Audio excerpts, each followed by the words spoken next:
Dalawang abogado naman ang magtatapatan, sina Attorney Vic Rodriguez at Attorney Luke Espiritu.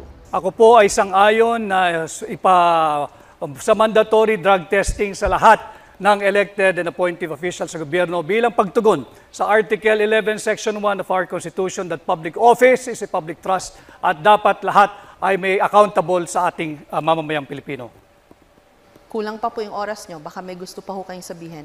At yun nga po aking isinususog din yung Dangerous Drugs Board Resolution number 13 series of 2018 na nagpapahintulot na i-undergo sa drug test ang mga elected officials. Okay, pakinggan po naman natin ang posisyon ni Attorney Luke Espiritu. Ang pagsugpo sa droga, hindi yan magic formula para sulbahin ang lahat ng kabulukan sa gobyerno.